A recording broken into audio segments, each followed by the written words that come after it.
Totally gross. That's the wonder of the internet. Can't smell me. Yeah, it's been a crazy week. Unfortunately, the guest has bailed. The guest was going to be, once again, Aishari, and her best friend, who is Miss Universe Japan 2007, which she emailed me earlier and was like, hey, would you like to have Miss Universe Japan on the show? Like, well, yeah, sure. But sadly, she's sick, so she's not going to make it here today. But that's okay, because I can entertain myself, and I'm always entertained by people watching. Actually, whenever I come here, there's like a 1 in 3 chance that I run into somebody I know or some random YouTube person. So I don't know. We may yet have a guest. Actually, fellow YouTuber 11 Colors said he might try and stop by, but I have no idea. Ooh, I have mail. How exciting.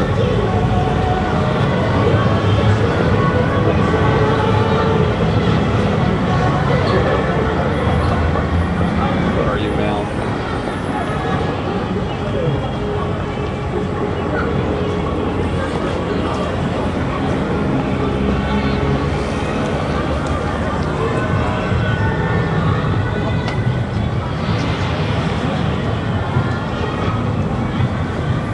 Alright, work.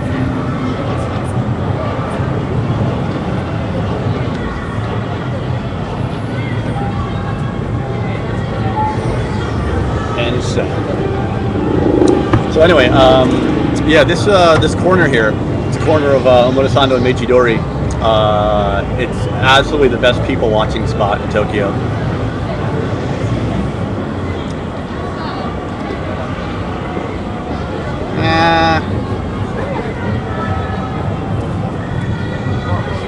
I'm not so into harassing random people. You see, I mean, just generally speaking, the Japanese are fairly shy, and I think they would about implode if I were to grab them around the street. I could do it.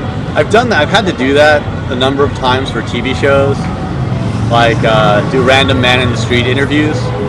I've done that like maybe 3 or 4 times. And that is the most not fun thing in the world. That is incredibly not fun to like just stand on the street trying to get random people to do interviews with you. It helps if you're a little drunk, I think. Yeah, and I was getting paid for that, and like it was my job, so I had no choice. But I think yeah, the Akihabara episode of Tokyo I had to do it in that. That was not fun. And then, yeah.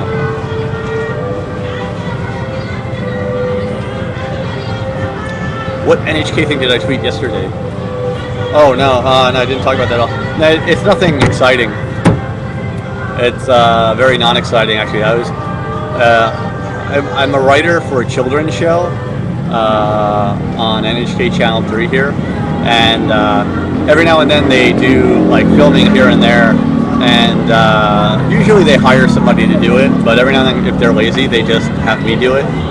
And so I went to Yokohama, and we were filming at a place. It's run by the government, and they make like I don't know, tools for handicapped people to help them like live independently, like sticks and things like little things to help you take off to unbutton your shirt if you can't use your hands, or like bent spoons so you can feed yourself if you have a limited range of motion, and things like that.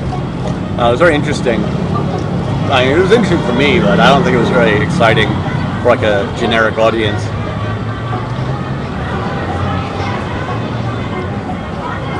Yeah, I'm basically the fallback guy, exactly. I'm also cheap, and I never say no. Hold on a second.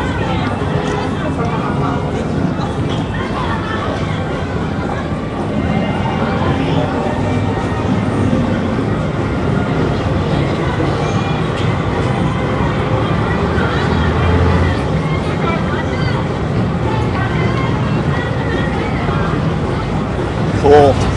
So I'm sitting next to the building next door is La Forêt, very very famous shopping place, uber famous shopping place here in Omotesando.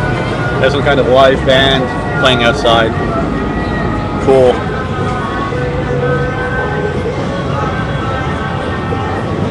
I just heard some music, so I had to go investigate. That's the thing, like whenever you're traveling in a foreign country, keep your ears open, and like if you hear something in the distance, like music or people cheering, go investigate. Many times I just happened upon festivals or different things like that because I just like walking down the street and I could hear like cheering in the distance, and you just follow the sound until you find where it's coming from.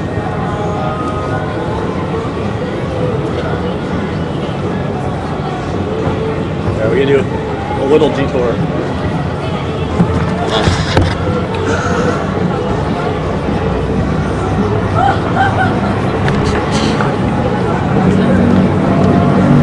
There's some type of sale, bazaar type thing.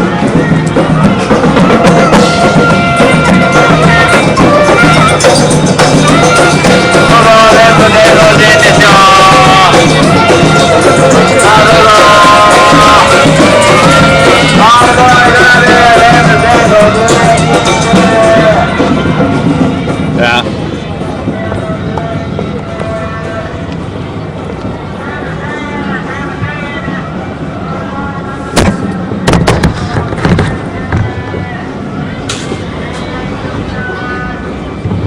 Actually, that kind of reminds me of what is it called?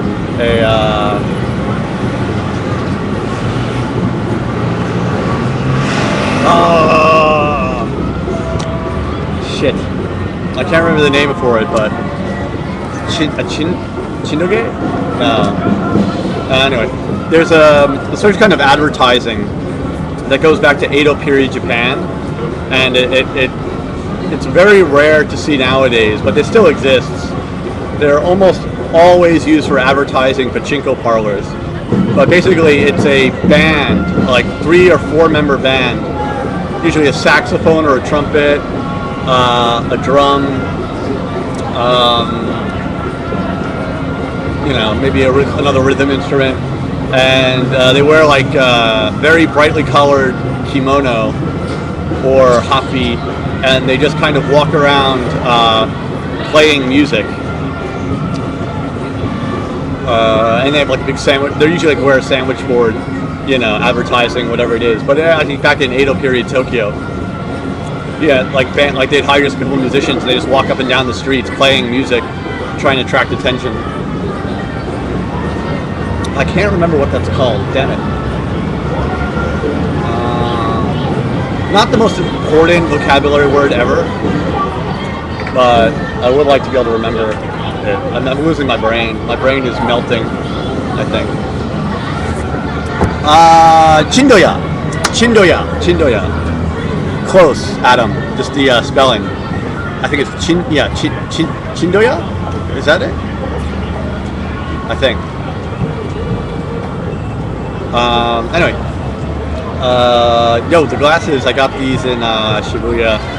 That's on Spain Zakadori. There's a little shop. Yeah, close enough. I think it might have been the chocolate soda that fried my brain. Actually, I wasn't going to, but now I've decided maybe today if I can. I was thinking about doing a video about convenience stores. Kind of want to talk about this forever, but explain like why there is such weird things at convenience stores. There's a very logical reason for it, and it's quite simply lack of space. So convenience stores have very limited amount of floor space, and so all the companies that produce things to sell at convenience stores are in constant competition for the best shelf space in the shop. That usually is the space right in front of the door. And so that place is always changing with new and bizarre things. So like, I mean, there's so many drinks that they could possibly put in a convenience store, but only a few of them get chosen. So what like companies like Suntory or Asahi do is they create some crazy ass drink for a limited time only. That way, the convenience store basically will choose their product to put on the shelves because it's new, and so it's kind of a way for Suntory or Asahi to get the convenience stores to put their product on the shelves. It's not that Japanese people like chocolate soda or bean flavored soda or any of this other shit that's come out. I mean, the average Japanese person thinks it's disgusting. It's really a matter, it's a marketing technique, you know.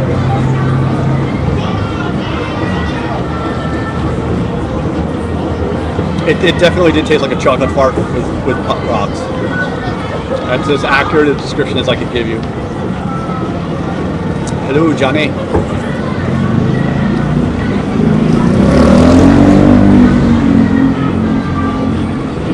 Because it doesn't taste like chocolate. It has this like vague chocolatey kind of aroma and bubbles. And it's cold and wet.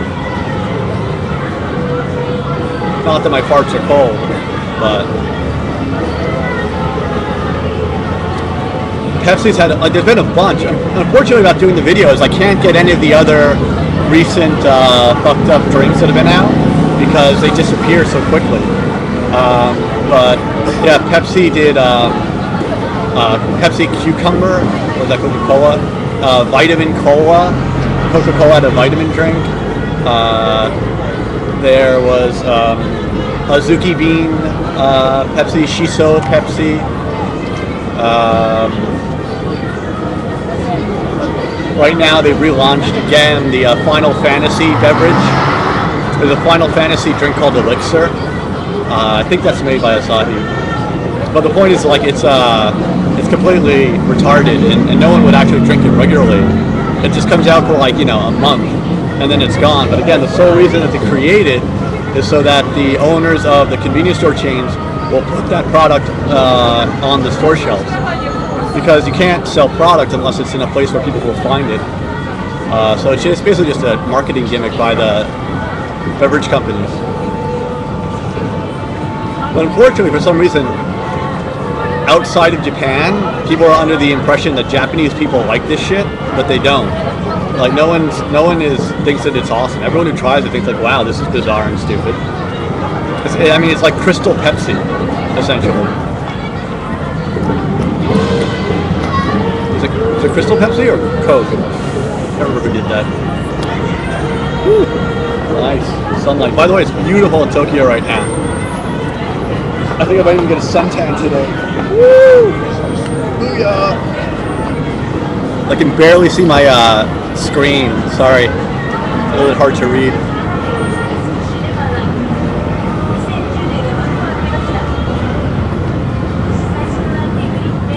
So yeah, Aishiri was on last week's show, but she was going to come back this week because she was going to bring along a friend of hers, the very lovely Miss Universe Japan, who actually, coincidentally, is in today's issue of Metropolis magazine. She's a cover girl on today's issue of Metropolis magazine. It's also a magazine I write for, so that's kind of a bizarre coincidence. So if you are in Japan, my would have been guest is this week's cover of Metropolis magazine. I don't know, maybe it'll set by next week, I don't know. Hopefully. It would be cool, because actually one of the things I've not had on the show yet is a Japanese person.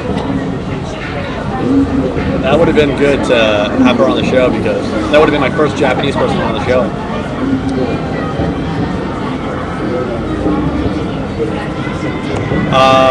That was a different former Miss Universe Japan who was in the sex video, and she was not in the sex video. It was not her.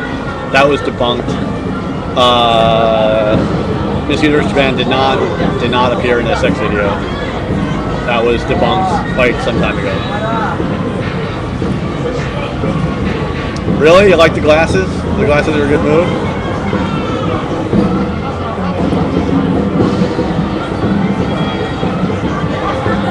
Well, Lemsey is half Japanese, so I can't totally. Yeah, he's not totally Japanese.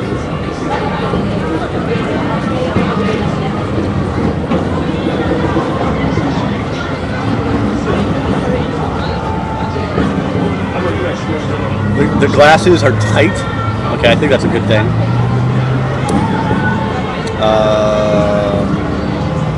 Do I need them? No, not really.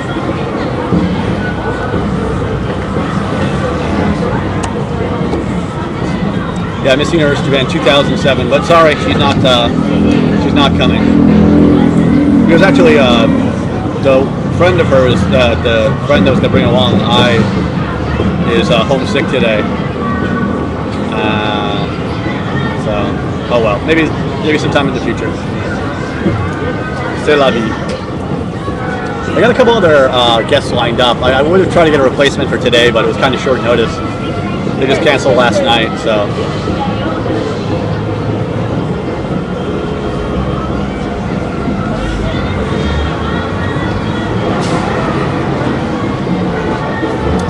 The fedora? Yeah. I think a fedora could work with these glasses.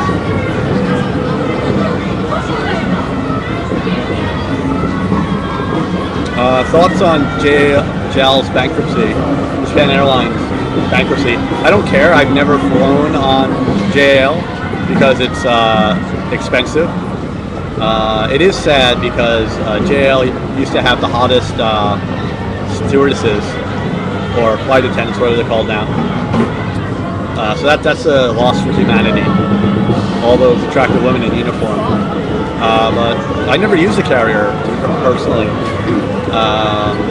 Whenever I fly, I use Continental because they have, I think, the best in-flight entertainment system. And I've flown ANA domestically, but I've never gone abroad. Yeah, honestly though, I use whatever's cheapest. Actually, I just bought tickets to go back to the States April 16th, I think. March 16th? I don't remember. It was either March, I think it's April 16th. I bought a ticket to go home. I'm going to my brother's wedding. So that'll be exciting, yay. It's good for me at least because it takes some pressure off me from the family, which is nice. Because actually, relatively speaking, I'm used to be at least the more conventional of the two brothers. He's a Green Beret in Afghanistan, and I'm a writer in Tokyo. So between the two of us, my mom has plenty to cry about and pray about at church. But now that he's getting married, I think he's gonna probably get back to the States somehow and kind of, I don't know, normalize. At least that's the plan, I think. So that leaves just one son abroad.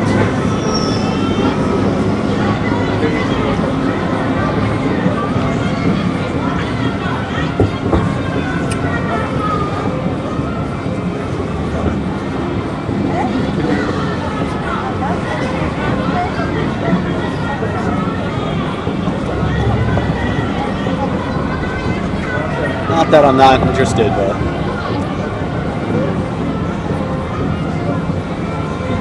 that was a fun video actually when they did the Tokyo Eye episode. That was cool. Very much enjoyed that.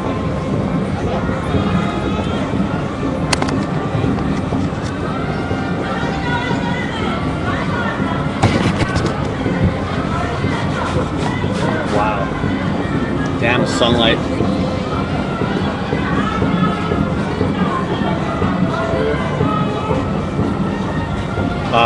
No, not at all. Actually, I've like this corner. I have randomly met fellow YouTubers many times. That's the thing is I'm always very, very friendly to people. I do often though get like people emailing me saying like, I saw you. You were in Ikebukuro. I watched you. Which is like the creepiest thing ever. I don't know why the hell people just say hello.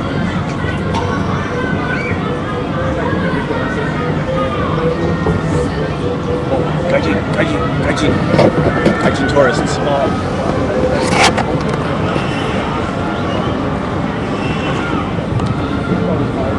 But yeah, but this is absolutely my favorite place for people watching. This corner is epic. For some reason, only foreigners ever sit at these tables. I don't know why. It's kind of like right out in the open, it's basically right on the corner. So I think it's Japanese people don't like the exposed nature of it. It's a fascinating thing. Any restaurant in the West, essentially the design of the restaurant is such that you can see everybody else in the restaurant eating and drinking. Like you go out to a restaurant in part to be able to watch other people, people watching and whatnot. But almost every restaurant or izakaya in Japan, at least at some level, attempts to give you privacy while you're eating, especially izakayas. They break everything off into small little cubicles, so as much as possible, other people don't see you eating or drinking. Also,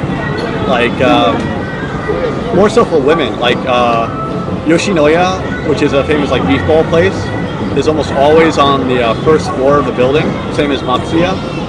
It's almost always the first floor with big glass windows, and men will eat there, but essentially women will rarely, if ever, eat in those restaurants because people outside, passerbys outside, can see you eating, and that's very off-putting to many Japanese women. So one chain of restaurants called Otoya,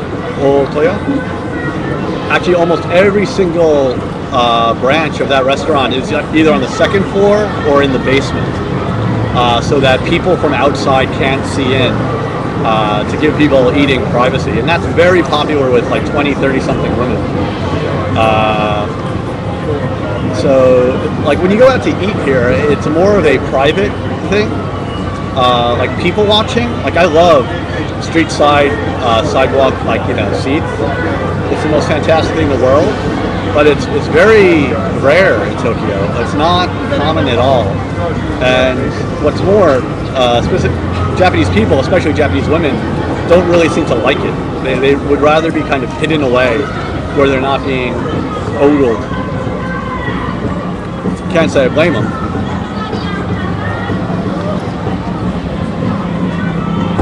But there is definitely a different idea of privacy here. Similarly, Mixi, which is the Japanese Facebook or MySpace, is incredibly private. There's two features especially that kind of defeat the whole purpose of a social networking site to me. One is almost nobody uses their actual photo.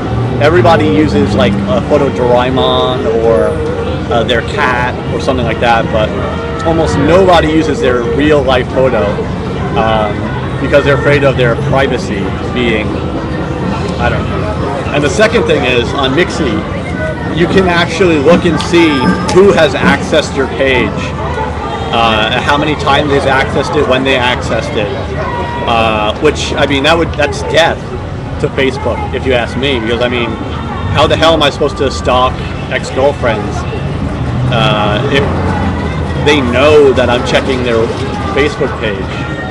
It totally destroys the whole point of Facebook, which is,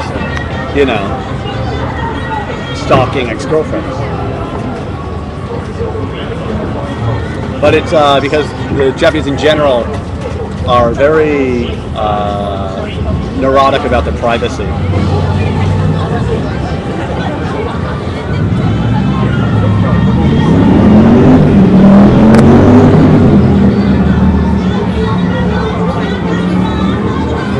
Am I in England? Yes, I'm in England. Good job, I hate sharks. Your deductive reasoning's amazing.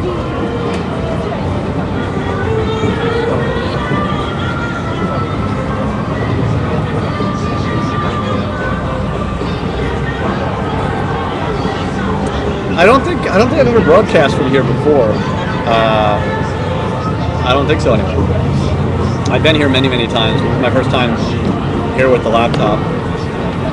Again, this corner of Meiji-dori and Omotesando, right by the Gap and Condomania.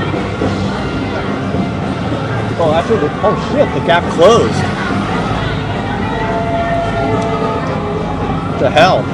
That's new. I didn't notice that yet.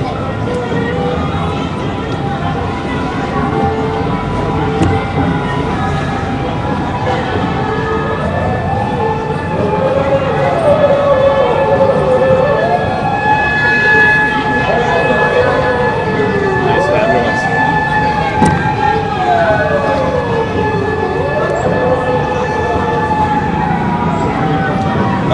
At 2J, cost of living. I suggest you look at my video on YouTube. Same as my username here, and it's entitled Cost of Living. I explain all about the cost of living in that video. Yeah, exactly. The Gap is now in front of the Harajuku station. I saw the new Gap in front of the station, but I didn't realize they closed this one. Wow.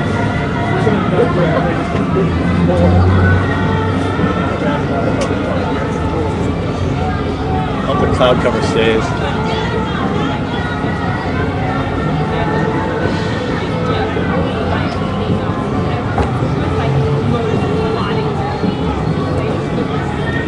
Why are people wearing masks?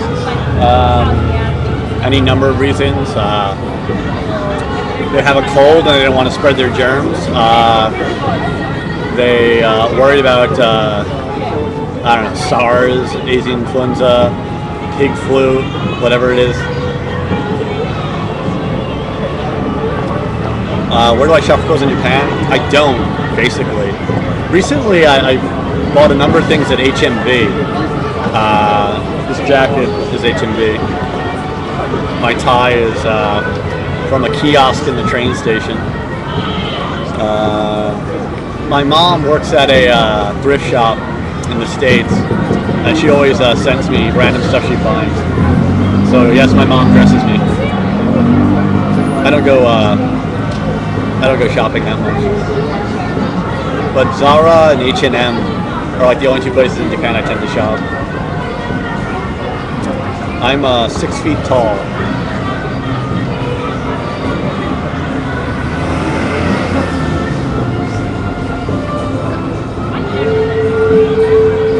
I'm guessing that wasn't real Lady Gaga in the background.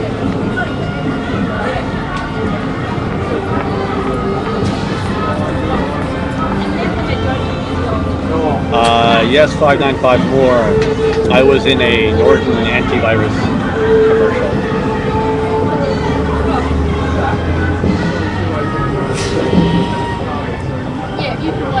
No, I've not seen the... Oh, wait. Yeah, I think I have seen that Kintaro video. I have seen that.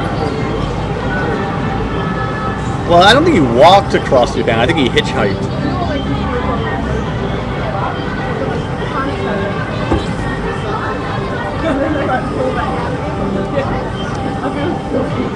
Do I miss America? No, not really.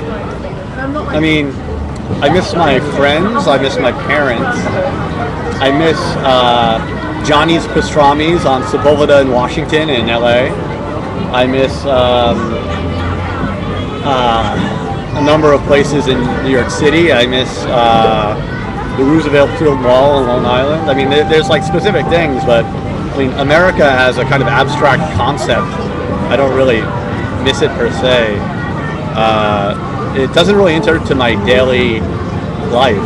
I wake up, I go to work, I eat, I come home, watch TV, shower.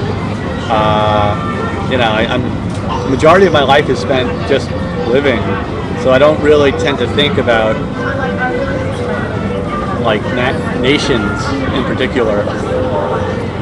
I mean, the fact that I'm in Japan is somewhat incidental to my life. It's like all the details are different, but it doesn't really change anything. Emma, yeah, I don't remember the name, but that is freaky. That is really freaky. The freaky, like, I'll just catch you up to date. Enma apparently, a friend of his from elementary school was my student when I briefly taught high school in Los Angeles. I taught high school for a year in LA, which is kind of weird. Actually, a couple of my ex-students have like found me later in life on the internet, contacted me, which is weird. The weirdest part about it is when I was teaching there, I was like 23, and they were like 17, 16, and now all of them are in their like mid to late 20s. That's freaky. Because like I haven't seen them since I left there, but like they're all grown up and they're adults with jobs and stuff like that. So that's kind of weird. Some of them have like kids.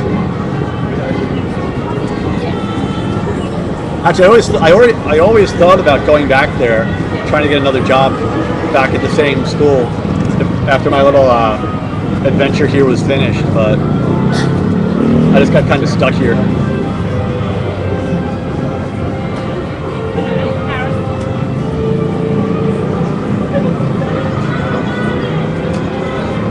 I'm getting old.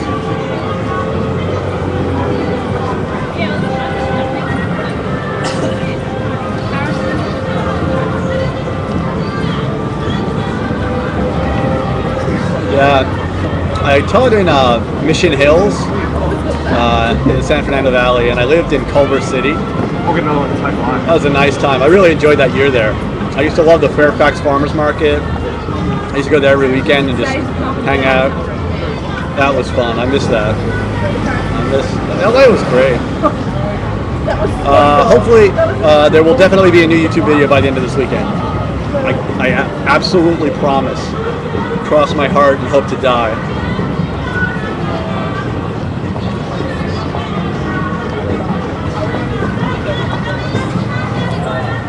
When do I plan on having kids? Is that you, Mom? I have no idea. First, I'm planning on getting a wife, then planning on having kids. Although, I had this other idea, which I think is epic. What I would do is I would impregnate like 10 to 20 different women in different countries around Asia and maybe the Middle East and Africa. And then I just disappear and I wait like 20 years until they're all grown up and they come and find me. And then like, you know, I get like maybe 10, 15 adults who come to me in my old age. They're like, "Excuse me, are you Kevin Cooney? Do you remember Matumba from Zaire?" "Oh, yes, I do. I'm her son." And then I can like take them out to dinner and give them a kind of like a once-over interview type thing. And if they're like cool, I can be like, "Son, welcome back into my life." But if the kid turned out to be like a kind of a tool, or doesn't have like, you know, a good job or anything, then he's like, "Well, nice to meet you. I enjoyed dinner, and you know, send a card, keep in touch on email." You know, that's I think it would be a great alternate retirement plan. Because if I had like 20 illegitimate children, you got to figure at least one of them is going to turn out economically successful. You know. Also, like I could go stay with them. You know, like. I'd have family to go stay with all around the world. Yeah, and like if I ever need a kidney or anything like that, or bone marrow, I've got like a whole bone marrow bank to go from.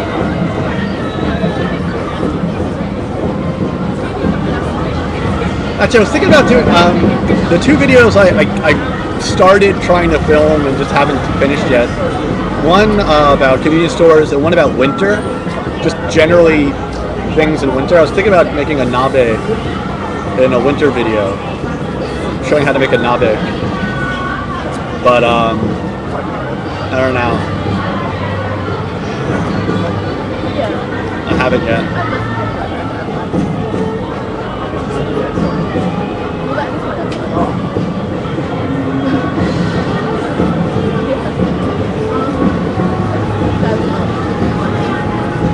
still haven't done the dating video. I've been saying I'm going to do that forever. I just keep avoiding it because, I don't know, it'll be so irritating to read the comments on that thing. Already the comments on my racism in Tokyo video are so hilarious. I don't think I need that much more entertainment in my life.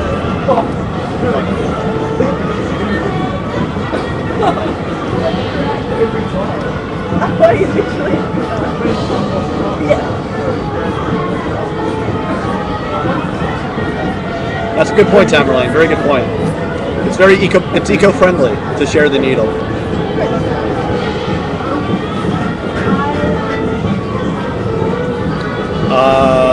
No, you do not have to obtain citizenship to live in Tokyo. Although, actually, I'll mention it. Go to Metropolis, Google Metropolis, Japan. It's a magazine here in Japan, and they have a great online version of the magazine as well. But last week's issue, they interviewed, there's 3 gaijin who are elected to political office in Japan. One of them is a Finnish guy who's a Diet member. It's kind of like a congressman. And then there's a mayor and a town councilor. And the 3 of them they interviewed, and they actually talked at length about becoming a Japanese citizen in that article. So it might be interesting to check out if you have time and you're interested in that. But essentially, no, you don't have to become a citizen to live in Japan. I'm on a working visa, which ends this summer, which means I might be a little bit screwed, but hopefully my working visa will be extended another 3 years. After that, I will be eligible to apply for permanent residency, which means I can live here forever without renewing my visa, but I'm not a citizen, I can't vote. That's about it. There's really no benefit to being a citizen of Japan if you're a foreigner. There's really no reason.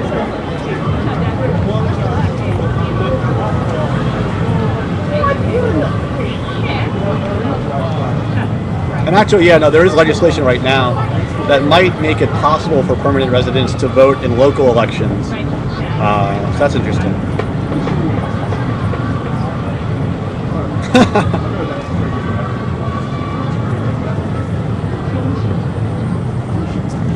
What's the weirdest encounter you've had with police here?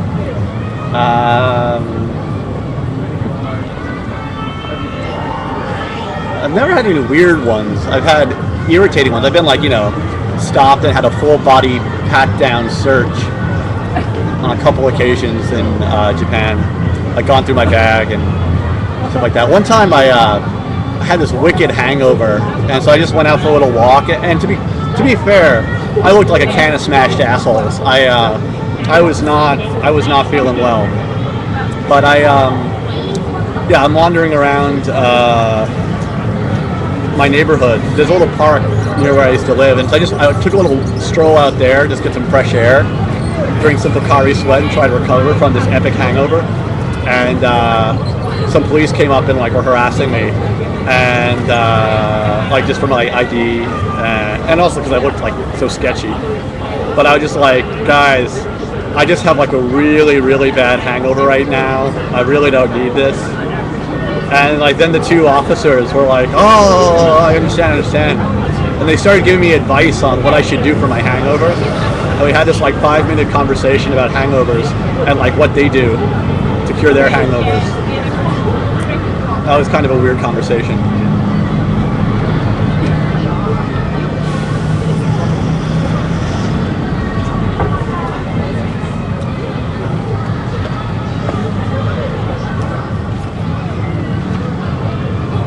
No. I don't know.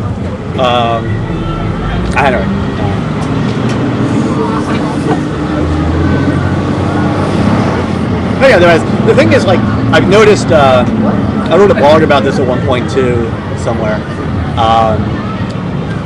There's a difference. I understand being stopped by the police, which is a form of racial profiling, obviously, and ask for my ID to prove I'm a legal resident.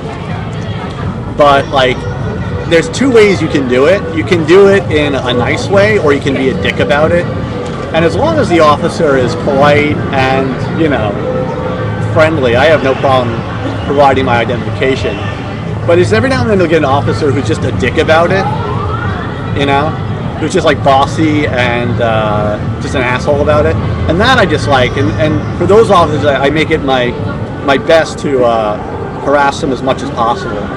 Because my feeling is if they're going to stop me, then it's up to me to decide when they're allowed to leave. So I just don't let them leave for as long as I can keep them. And they'll try to be escaping from the conversation, but I won't let them leave. I use up as much of their time as possible. It's not the most effective way to get back at them, but it's entertaining for me. But I mean, about half the times it's happened to me, the officer has been incredibly polite and nice about it.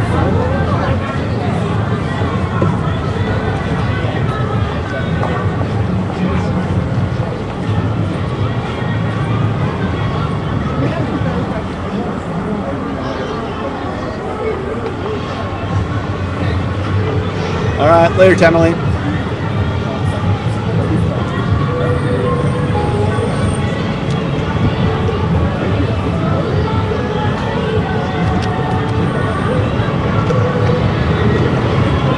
Yeah, I mean, I never ride my bicycle. I have a bicycle, a mamachari, but it was a gift from a woman, and it's registered in her name. And so, like, I never, ever use it because I'm just afraid. If you're a foreigner riding a bicycle, you're almost definitely getting stopped, so they can check the registration of the bicycle. And I don't want to have to explain why I'm riding someone else's bicycle, so I just never use it.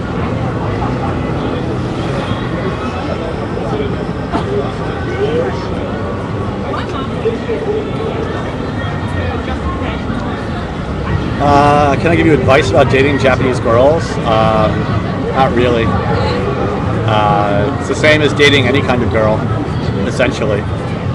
But I would say long-term relationships in an international relationship is very difficult, and there's a lot of things that you don't think about when you first start dating that will bubble to the surface over time.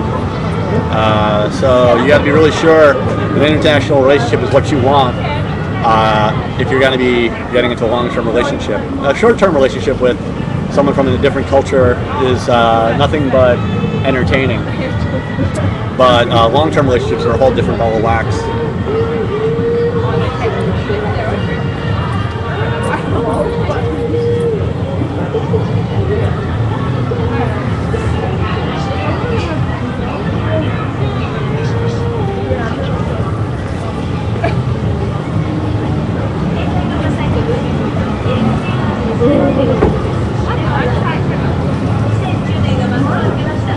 I'm loving this weather. This is fantastic. Ugh.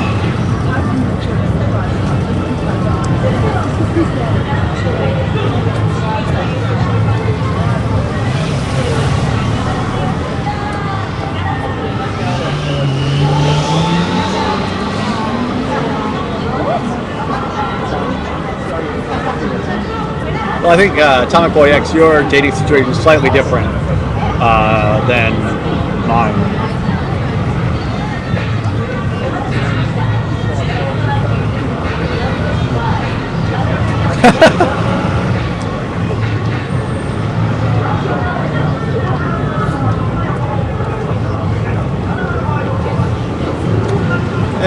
To some extent, Atomic Boy X is right about that. I would phrase it as short-term relationships are easy, long-term relationships are complicated.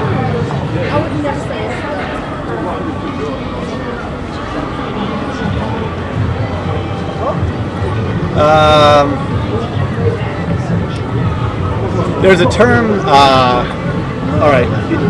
There's a term, sen, and you might say gaijin sen, debu sen, which means like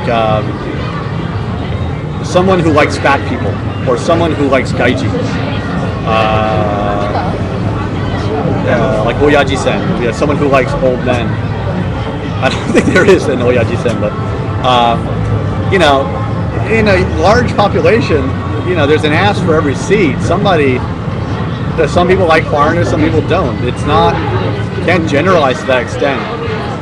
The problem is, though, international relationships, long term, have many inherent difficulties. So they tend to be short term in nature. You know. So whether or not, I don't think anyone goes into a relationship thinking it will be a novel experience. Well, yes, I guess maybe some people do. But once the novelty wears off and the difficulties inherent in an international relationship become apparent, most relationships end.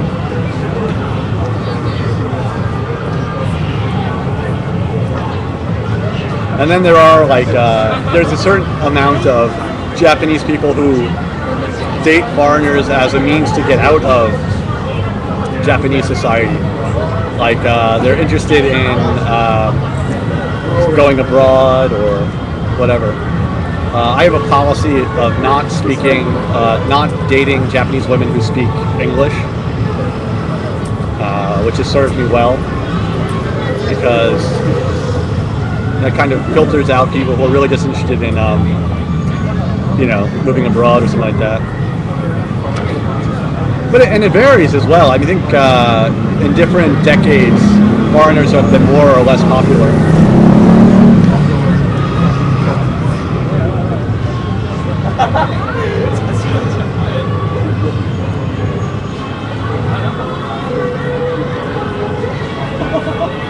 I know a lot of foreigners married here. The other thing I should point out, though, I always bring up this statistic because it's essential. Of international marriages in Japan, of all international marriages in Japan, approximately 70% of them are between Japanese men and foreign women. About 30% of international marriages in Japan are foreign men and Japanese women. So the majority of international marriages in Japan are between Japanese men and foreign women. Almost the wide majority of those marriages are between Asians. Japanese men and Koreans, Japanese men and Chinese, Japanese men and Filipinos, about 70%. So the stereotype of a white dude and a Japanese girl is actually by far the minority in terms of international marriages in Japan. But popularly, most people, most Japanese people imagine an international marriage, they imagine a white dude and a Japanese girl.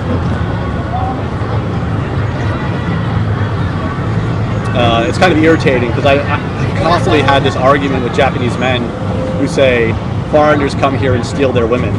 And it's like, no, actually, no, not at all. Statistically, Japanese men far outnumber Japanese women in international relationships.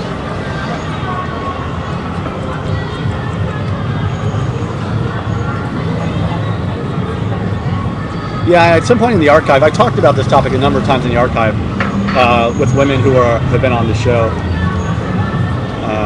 And I know every kind of international relationship. Western men married to Japanese women, Asian women married to Japanese men. Amongst my friends, every flavor of relationship. And they all have their own issues and their own, idiosyncrasies.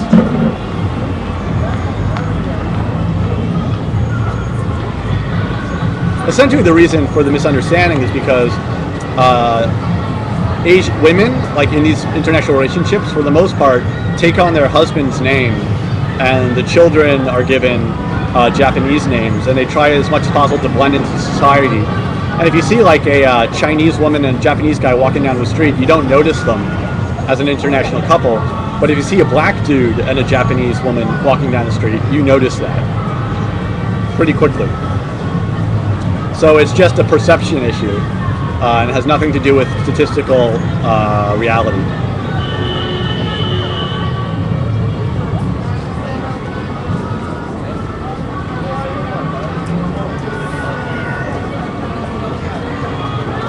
Yeah, there's very few white women married to Japanese men. Yeah, it's few.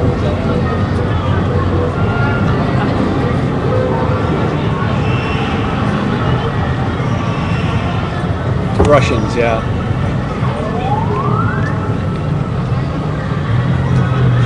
Fair amount? I have no idea what that is. I don't know what a fair amount of any one race is, but yeah, I mean, at least once a day I see someone of African descent. But I'm in Tokyo, and like the other thing is like the areas of Tokyo within which I live are very foreign friendly.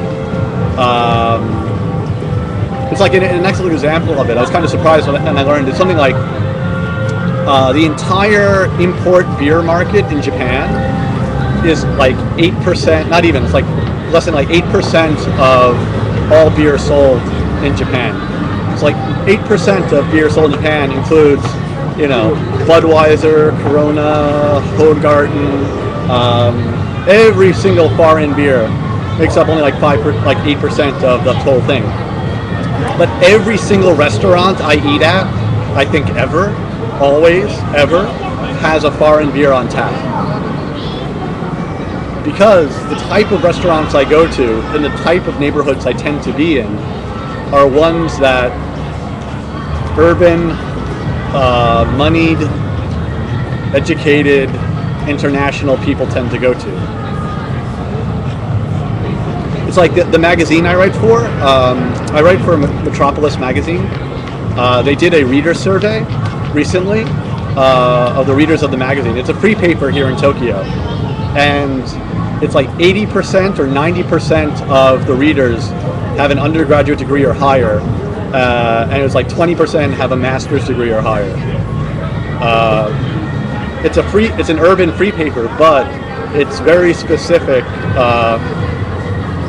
who that audience is because of immigration policy and things like that.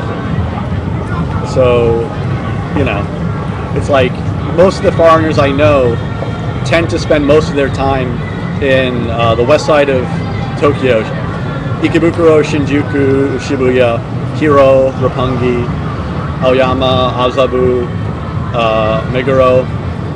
Those areas make up the majority of foreigners. Well, I mean, foreigners similar to me.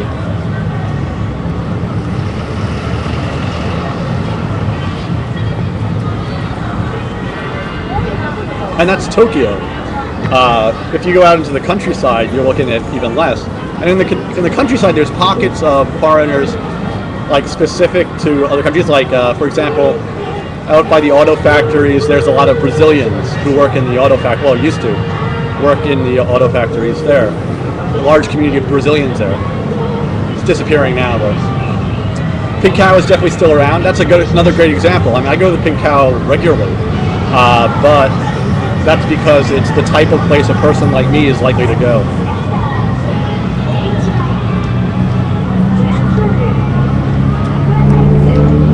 It's like a self-segregation kind of.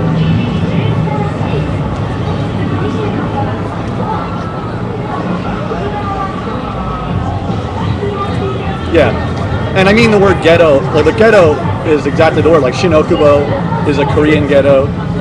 Kanamicho, just north of Ikebukuro, is a Chinese ghetto. But the word ghetto sans in the 60s, 70s connotation. Like the original meaning like an enclave of a particular nationality or ethnicity. It doesn't necessarily mean like low rent. Like Roppongi is a foreign ghetto, but it's got some of the most expensive real estate in the country.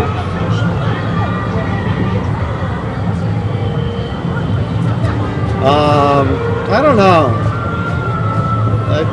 To be honest, I haven't been writing a lot of new comedy lately because I've been working on other projects, so I haven't had the time. But yeah, I feel like I should post another comedy video sometime. When am I not pimping in?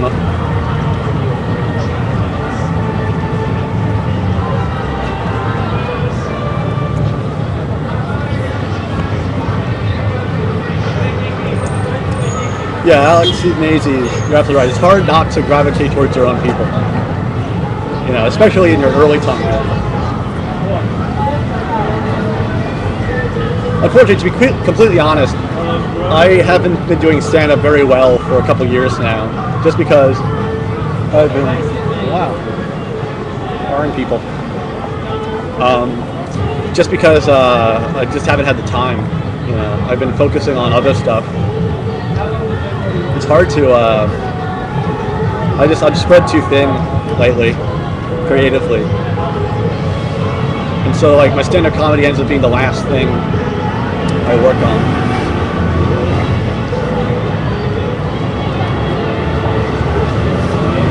The locals who speak English and have lived abroad get my stand-up. Pure Japanese tend to not to get my stand-up. In fact, there's some dude on YouTube now who's I don't know where he got it, but he took video from a couple of my videos and some other videos about me that have been posted of my stand-up, and he edited them together as evidence of me being a racist. And he has this whole long tirade against me in the user notes about how I'm a racist who makes fun of Japanese people. So he apparently does not quite get the humor.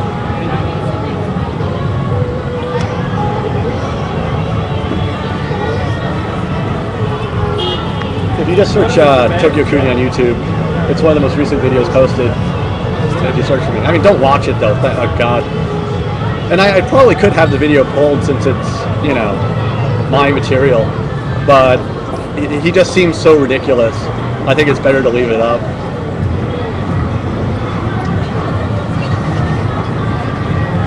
And what's hilarious is like he uses video of me appearing on a Japanese TV show. Like a very popular morning panel show. He uses video from that as an example of showing me being racist. But it's like, what? I don't think they put me on the show because I was offensive.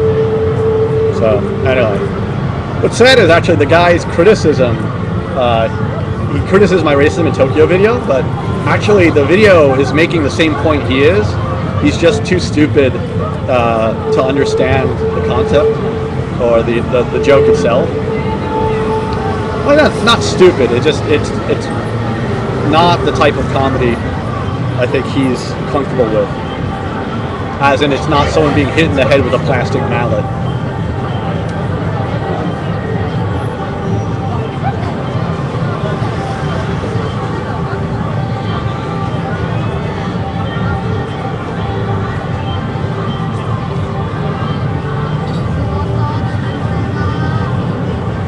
Well, Pammy Cutie, hopefully she appears to like my boring stories, which is why she asked to be on the show again. So, but she couldn't make it today. She's homesick.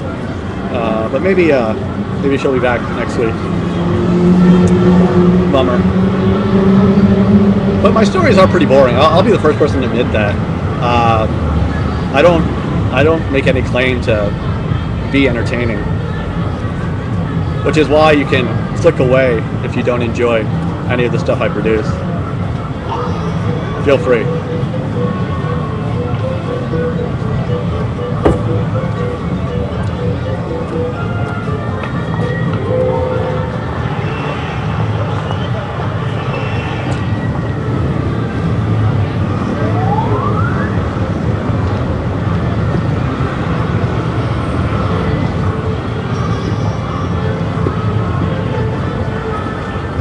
Hey Dom, good to see you, man. Is kinda okay, Dom? I haven't seen anything posted by her lately.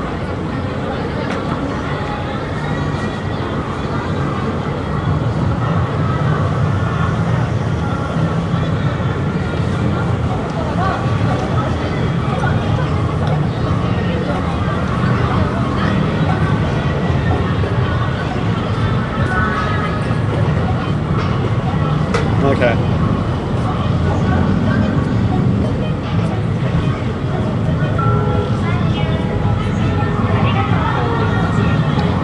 I think my stand-up ended up on the back burner just because there's nothing forcing me to do it. It's completely voluntary, whereas other stuff I have like editors and bosses who call me every day and email me angry emails and say, why haven't you sent me anything yet? So that's why it always gets put on the back burner.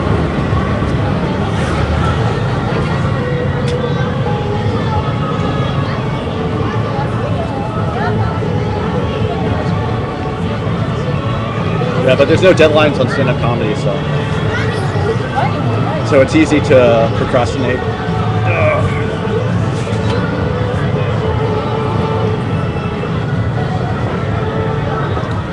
Night later, played son. I drank most of the chocolate soda, but did not finish it.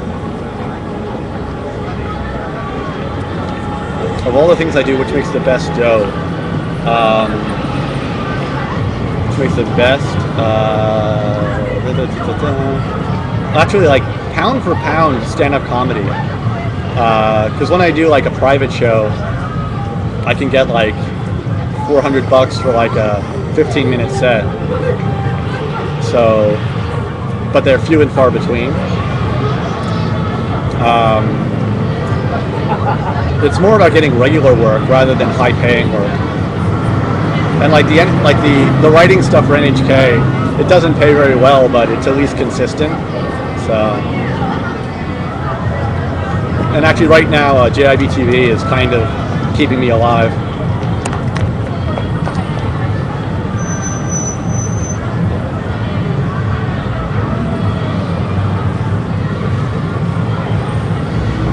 Later, Kasama.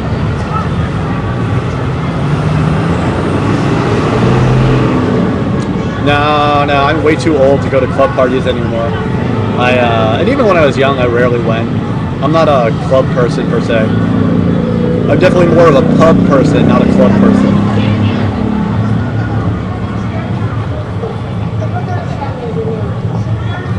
Oh, Gabby, yeah. So Gabby will be airing for the next 2 years, but mostly my work on it is done.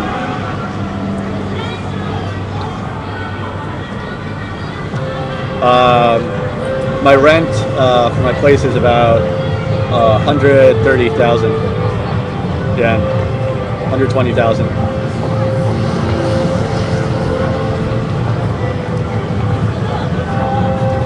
Thank you, Akira117. Please frequent it as often as possible.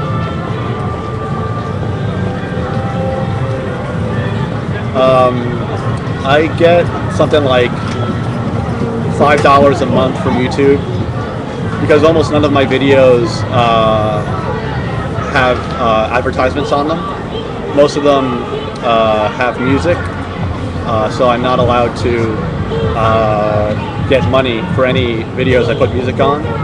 But I think my videos suck without music, so I usually opt to put music on them.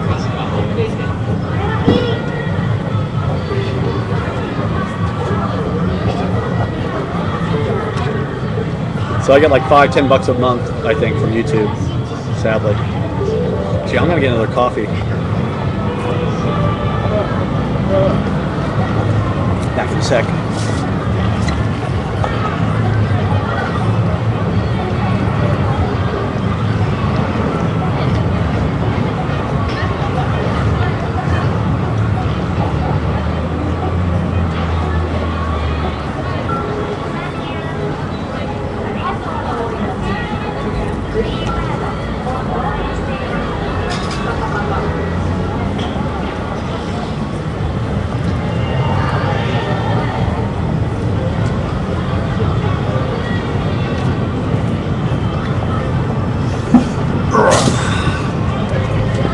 Starting to get a little cold now.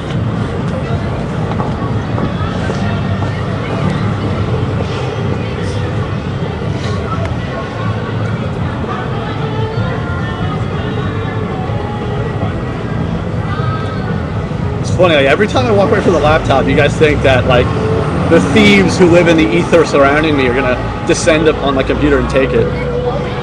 First of all, this is a pretty shitty laptop, so I don't think it's going anywhere.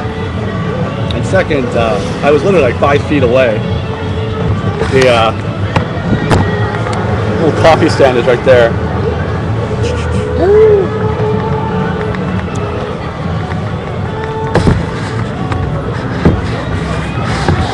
This is crossing.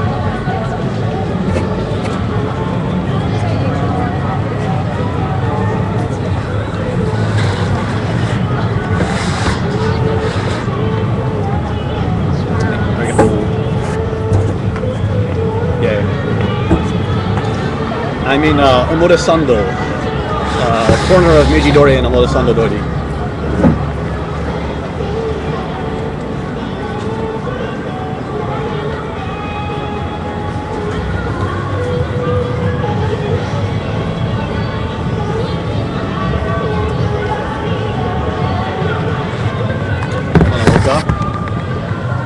Beautiful, nice,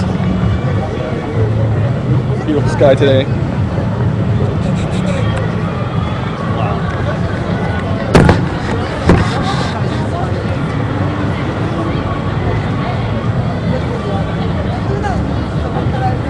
Probably someone's texting somewhere.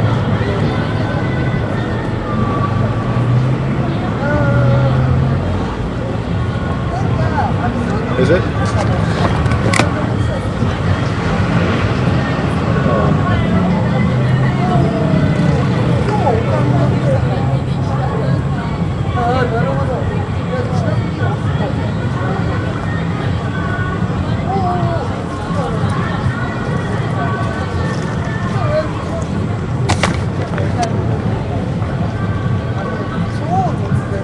How many ties am I up to now? God, I have no idea. Actually, just got, this is sad, and I'm a dork, I realize that, but just got a box of Valentine stuff from my mom. She sent heart-shaped peeps and those like little crappy hearts with the like writing on them, candy hearts, and a box of chocolates, and a couple new ties. So the tie collection is ever growing. Although I've been trying to wear something other than ties more and more often.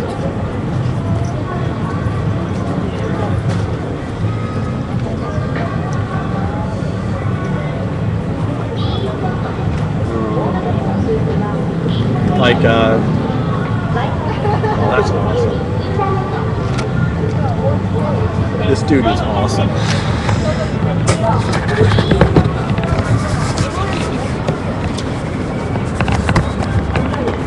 Super style. He got a cane. I've so wanted to have a cane my whole life. I've wanted to be able to like walk with a cane, like Dr. House. It's my dream. I might just throw myself in front of the car just so I can get a cane.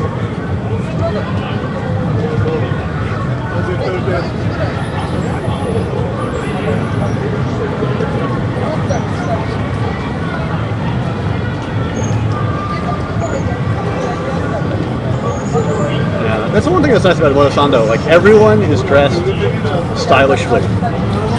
Literally, everyone. It's amazing.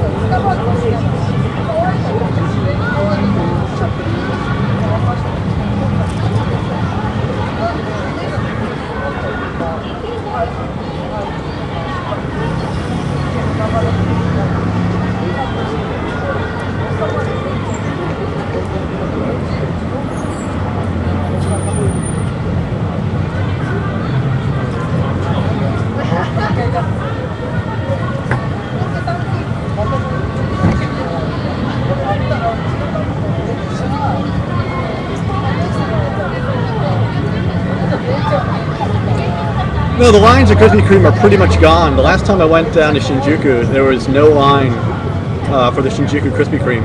And they've just opened in Ikebukuro Krispy Kreme. So I literally walk past Krispy Kreme now every day. And the line there is almost non-existent.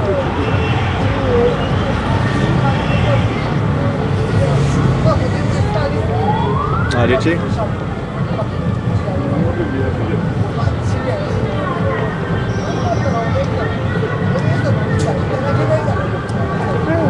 talking. Never mind the passerbys. This dude is so cool.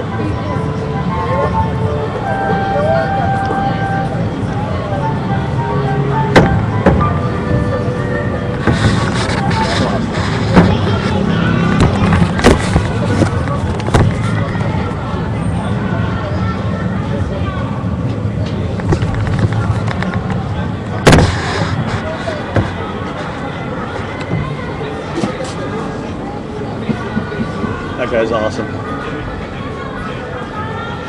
Drinking a little espresso in a cup with his cane. Nice. That's pink. That is so pink. And he's got a, what do you call it? Cravat? No, not a cravat. A handkerchief in his pocket. Nah, he's not a Yakuza boss. Yakuza bosses don't have that much style. Actually, Yakuza generally dress very, very Dasai. Very uncool.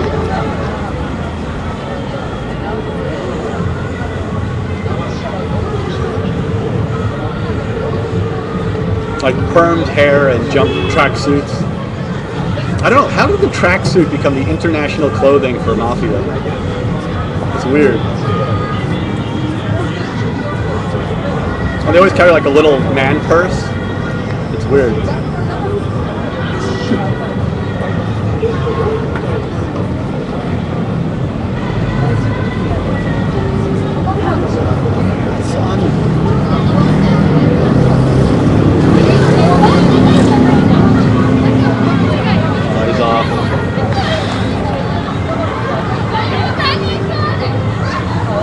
Later, Pig Daddy.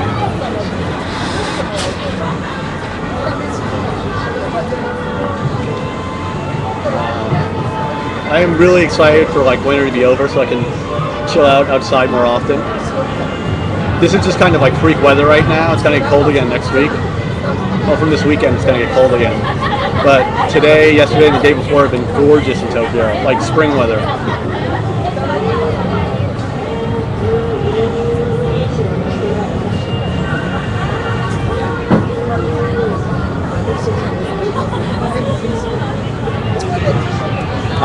Do I have any good Yakuza stories? Not really, no.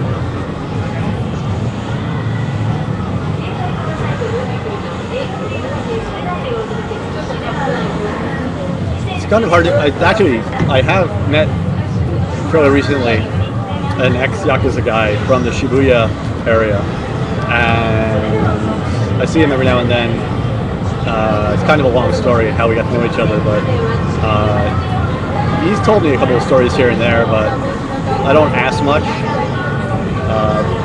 But he's an interesting guy, and I would love to get him, like, to talk at length on camera. But I don't think it's going to happen.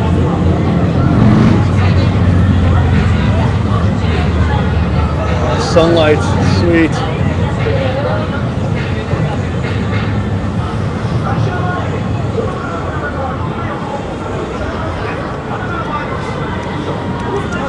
I mean, the Yakuza are, they're businessmen, essentially.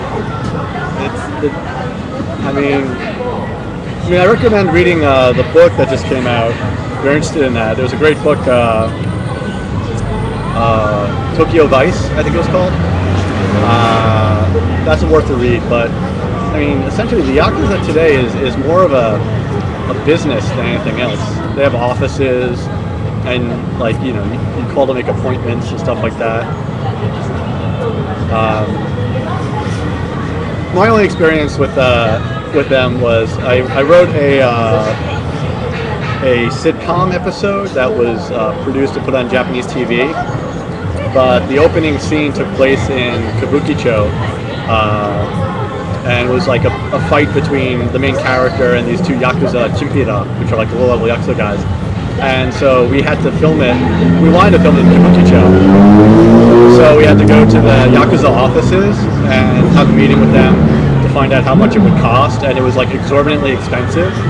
So we decided not to do it there. We ended up shooting it in Shibuya, where it's the Yakuza are much cheaper. So we had a cut rate, and we just filmed it in a neighborhood in Shibuya that looked like Kabukicho. And then there was one outdoor scene we shot, basically on the most, like on the edge, kind of over by Nichome, of their like area. And that we kind of just went and did it quickly and left. But it's kind of outside of their area control. But it's like literally they have an office building and offices, and you make an appointment and you go in and you tell them what you want to do, and then you work out a payment in exchange for protection. It's incredibly corporate.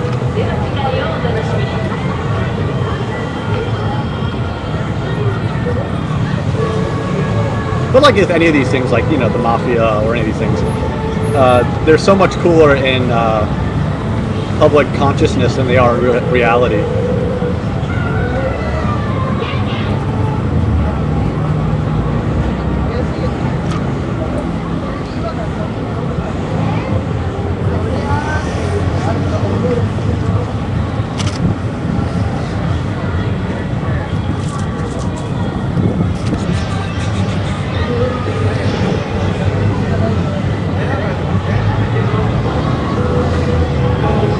Unfortunately, the sun is making it almost impossible to read comments.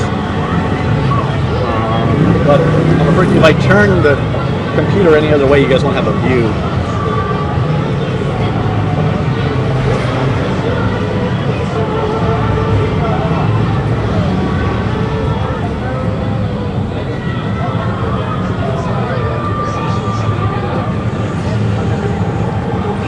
Yeah, it's romanticized, as Dom says. But everything's romanticized. I mean, like ER, Grey's Anatomy, any TV show dealing with anything, like, you know, they have to romanticize it because reality is far less interesting sometimes than drama, you know.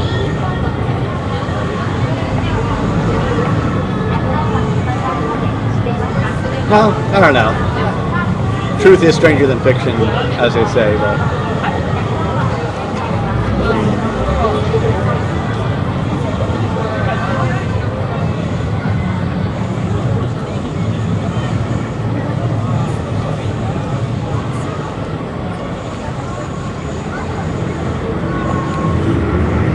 go away, son.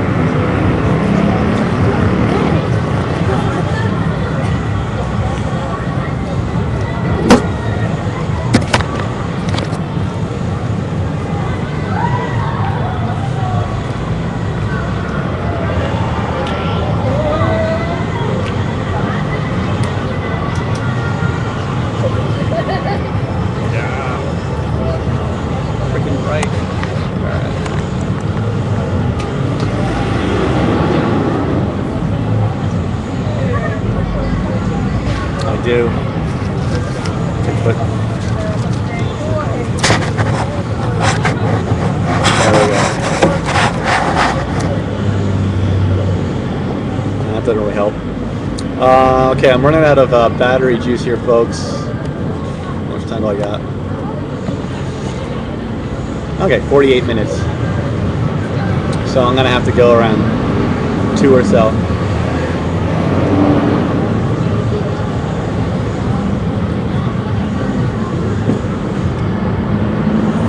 Celsius. The Japanese use Celsius, which means I'm totally confused all the time now. I can't really remember Fahrenheit and I can't remember Celsius, so I never know what the hell temperature it is.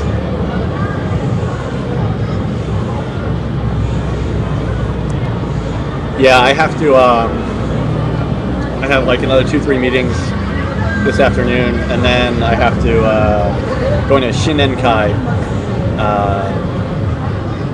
I have 2 Shinenkais this evening. Shinenkai is basically the same as a Bonenkai, end of the year party. It's a beginning of the year party.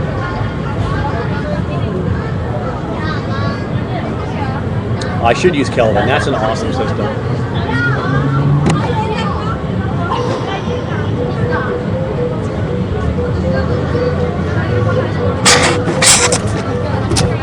Newspapers on our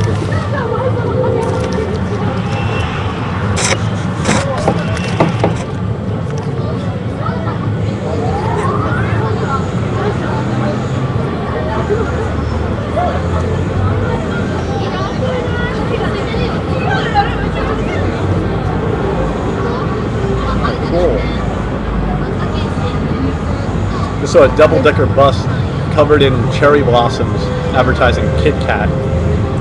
Cherry blossom Kit Kat. Spring is on the way. You know spring is coming when you start seeing the cherry blossom decorations coming up. But January is still pretty early.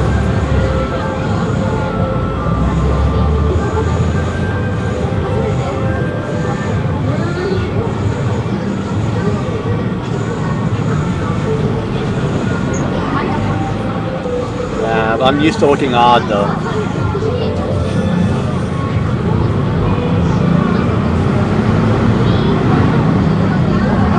Yes, I am looking forward to Hanami once again. Can't believe it'll be like the 3rd year. Jesus.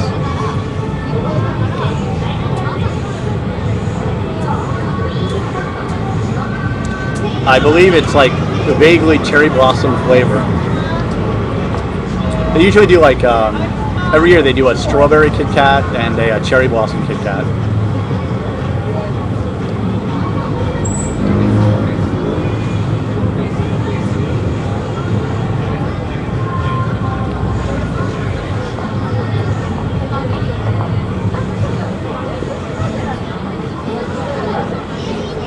Man, I have no idea how many people come to the cherry blossom thing.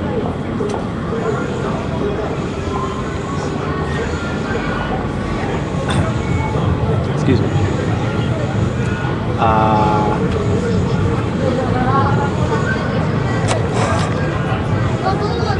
Yeah, I'm not such a big fan of Tarako actually. Fish eggs are not my thing. I'm at an outdoor cafe.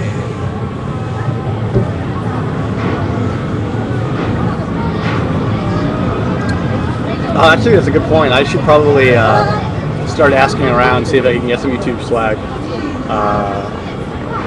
for this year's event. I gotta start planning for that. Not into roe. I am not into roe. I don't like ikura. I don't like kazunoko. I don't like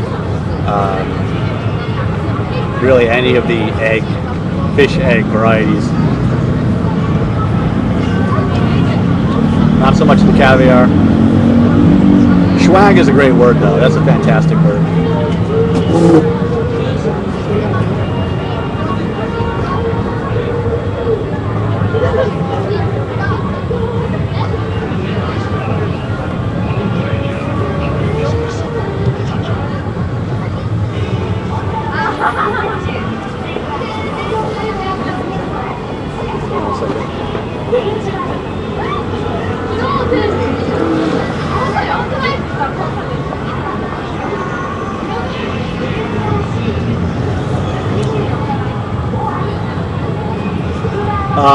I didn't see Balut at the Filipino festival, but they might have had it. I don't know.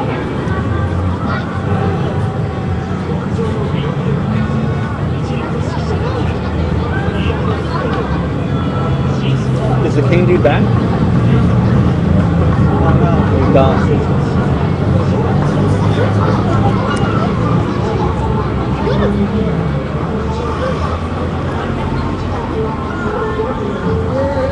Yeah.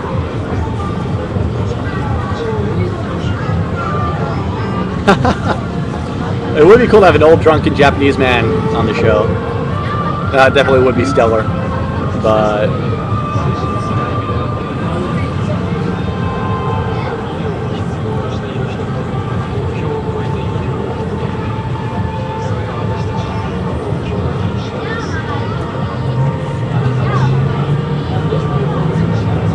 well, Jesse James, I have no idea that no one around me can understand. There's what we like to call Asian Americans who chameleon-like blend into the scenery. You always gotta be careful about that. And many Japanese people do speak fluent English, so it's not always a good idea to assume no one can understand what you're saying when talking loud in Tokyo. That's why I make a policy of not saying anything that I would be afraid of someone to hear.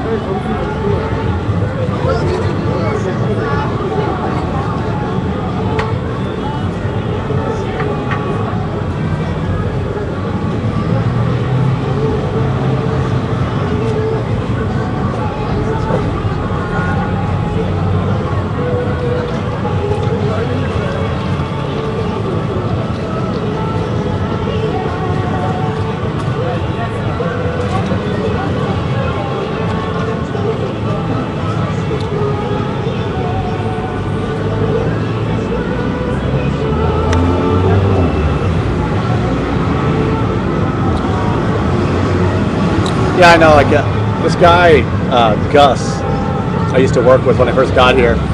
He and I used to lapse into like our most slang-filled English possible when out to try and make sure that like even like a non-American born in the '70s wouldn't understand it. Esperanto, that's another good choice. Latin. My Latin's pretty bad now, though.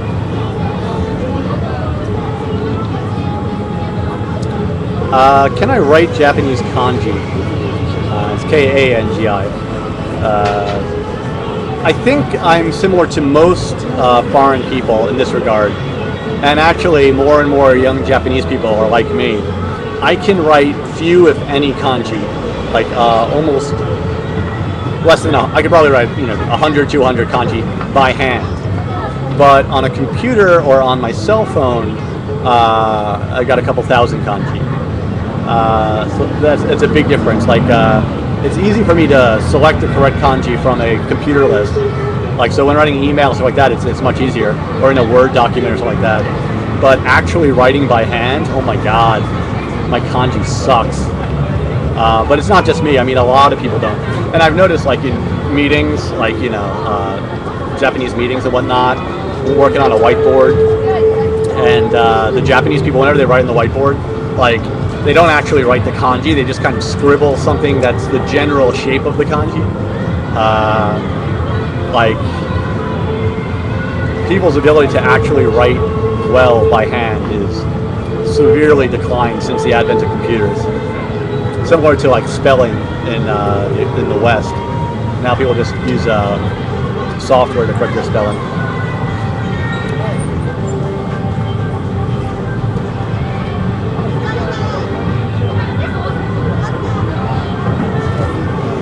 There's no such thing as a kanji keyboard, sadly.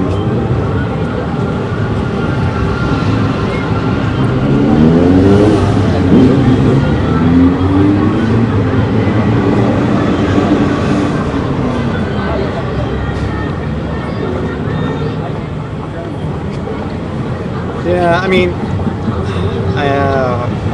for me now, kanji is very important because I have to use it in some of the work I do. But I mean, in life in general, I don't really need that much of a grasp of kanji.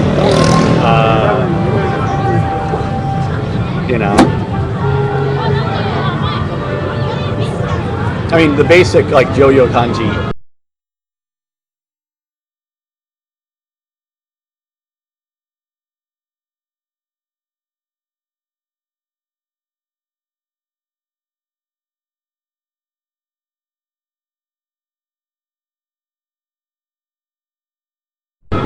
Just keep it difficult. Black Medina, that's a good question. The Koreans specifically chose to stop using kanji. And now in Korea, kanji is only really used for people's names and certain things like that. They just use Hangul, their alphabetic kind of system. I mean, I think it is technically possible for Japanese to use just kana, but Japanese people freak out if you ever suggest that idea. So, I don't think it will ever happen, but I don't know. I mean, because for the Japanese, the kanji writing system is so much more than a communications tool. It's a very important part of their culture, religion, traditions and ceremonies, national identity. So it's not simply just a means for communication. So it's not like getting rid of it is such a simple thing.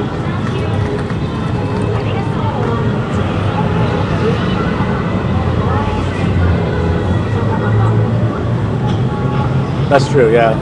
It's very hard to read, like reading a sentence written completely in hiragana is very difficult.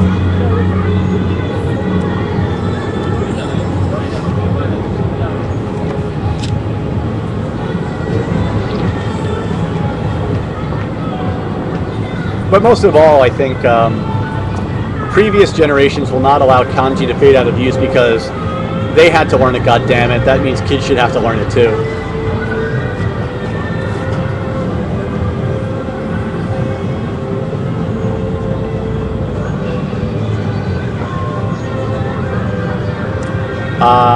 Potato-y.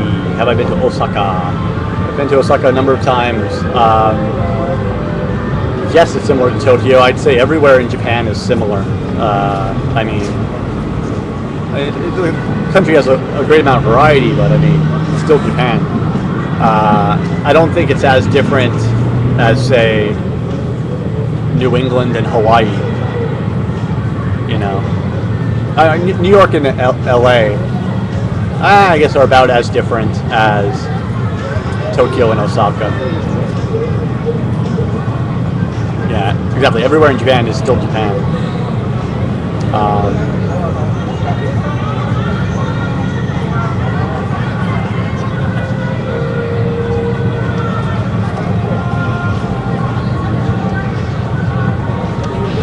Yeah, really, Kagi? I don't know. It's weird. Like, certain languages, I think we all pretty universally think sound nice.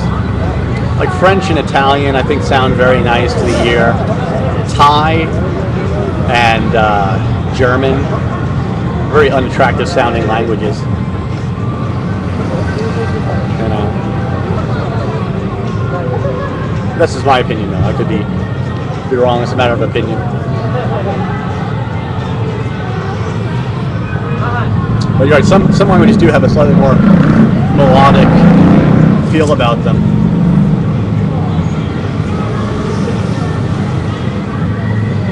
But then again, some of like the best words in English, you know, have their Germanic roots, like gut, like for stomach, is Germanic in origin.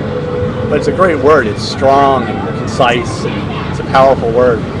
A lot of the Germanic words in English are cool that way.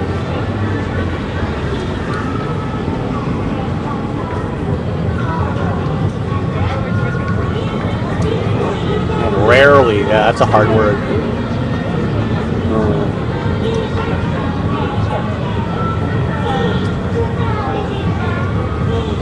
Tuesday.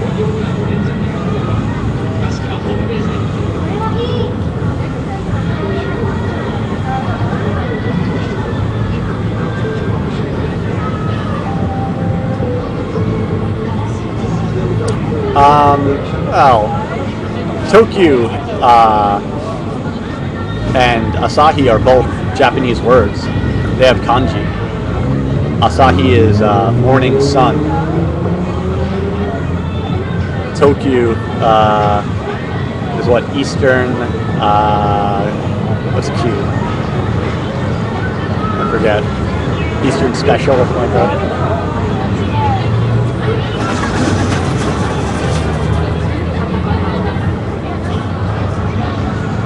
I thought what was funny is when the Golden Globes were announced, I was reading different websites who won the awards, and every website reported that the Austrian actor from Inglourious Basterds won Best Supporting Actor, and every single one of them pointed out that he spoke 4 languages in the film. I'm pretty certain that the reason he won the Golden Globe is because Americans are so impressed by the concept of someone speaking 4 languages. It sounds so impossible to the majority of Americans.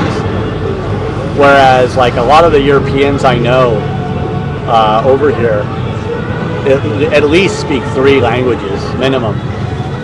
You know, except for the British. The British are the same, similar to the Americans. But any French, Spanish, Italian, any Southeast Asian people I know here speak a number of languages. You know, it's not uncommon outside of the U.S. and the U.K.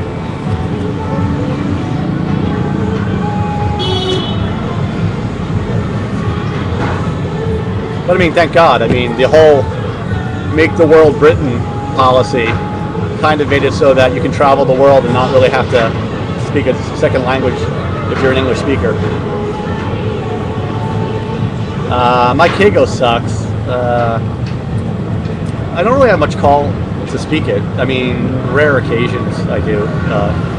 Keigo, of course, is uber polite Japanese. It's a pain in the ass. I hate Keigo. The most annoying thing about Keigo is anytime like I call like my bank on the phone, or I call the electric company or the gas company, I have to speak Keigo, or at least I have to listen to Keigo to the person talking to me on the phone, because I'm the customer, so they have to use polite language. And I beg them, please stop speaking Keigo. If you just say it normally, I'll understand you. But I can't understand what the hell you're trying to say if you speak to me like I'm some nobility. Exactly, I was saying, like, I could thank the British Empire for the fact I could travel the world with just English. In Japan, like, it's not really just English.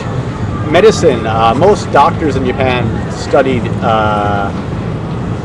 German back in the day. It's disappearing now, but German was the language for medicine in Japan for quite a while. So any doctor over 50 probably speaks German.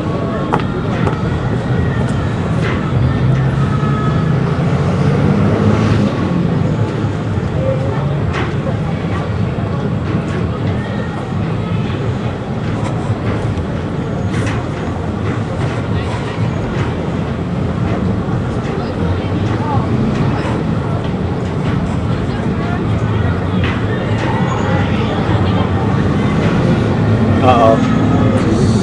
Little batteries turned red. Oh no! It's one of the bad parts about using my laptop in the street side cafe. There's no electrical outlets near here. But I have other things to do this afternoon anyway, so another like 20 minutes or so. Anything else you guys want to talk about? Any questions you have? Hopefully next week I'll have a guest who won't call sick the night before.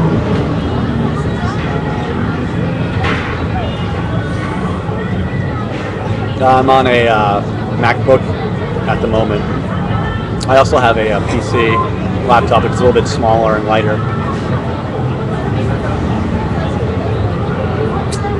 Had a guest last week, Dom. We missed it. I've had a couple of cool guests on lately. 2 authors and singer. They were fun.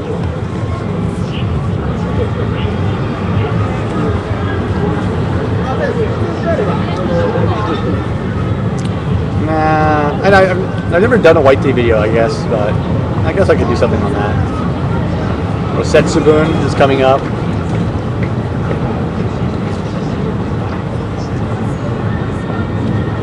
How do I get them on the show? I just ask them. Most of the people who have been on the show so far are just friends. I have a pretty diverse group of friends. It kind of just comes with living in a foreign country as an expat.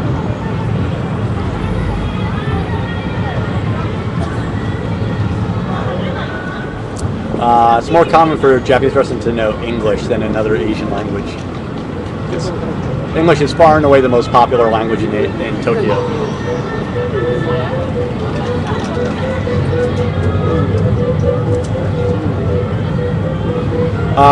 Yeah, I'm either doing the convenience store episode or an episode about winter. I actually started filming both of them. I'll do that either one of those before the end of the weekend.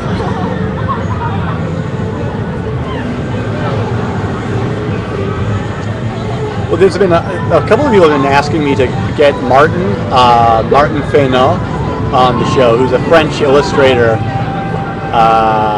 He works for me at JIBTV, and he puts up illustrations on the website. So I've known him for 4 years now. So I might have him. He's also the guy who did the character sketches for Tokyo Punch, the animation series I did a couple years ago. I've also thought about trying to get Frederic Somongas, who's the animator who did that cartoon on the show. He's a cool guy.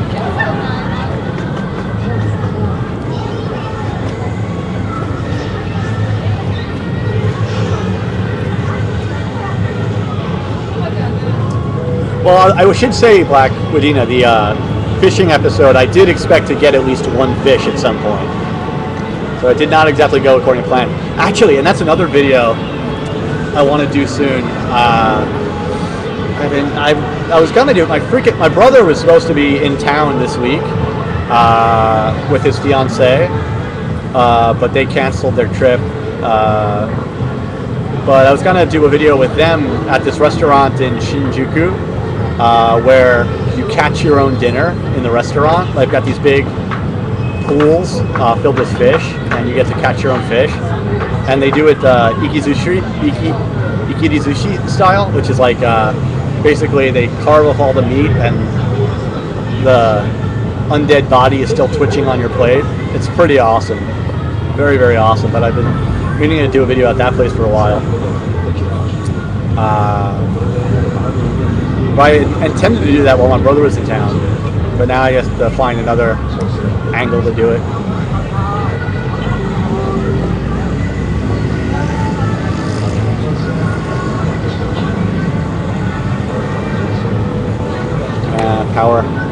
Power fading. Okay, about 15 minutes. Do a goodbye vid? Yeah, I should.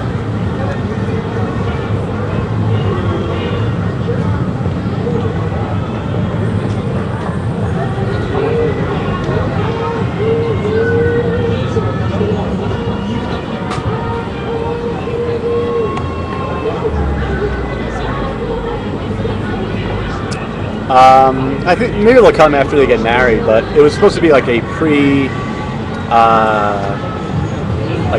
pre-wedding trip, but the wedding's just becoming too expensive, and he couldn't get out of Afghanistan, so it was postponed indefinitely.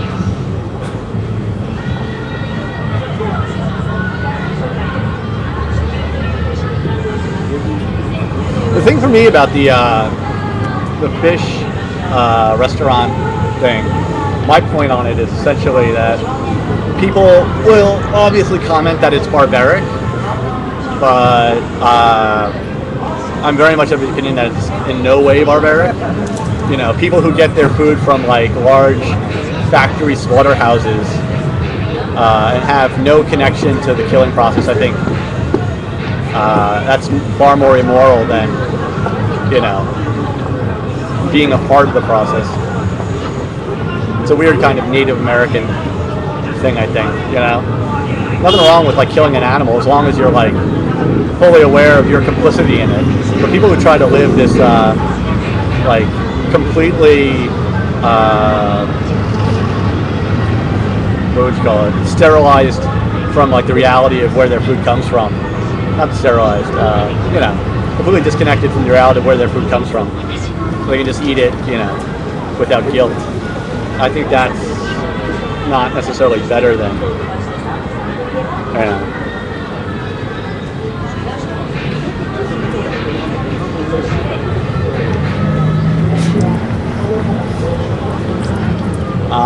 Filming from Omotesando, corner of Omotesando and Meijidori, near Harajuku Station.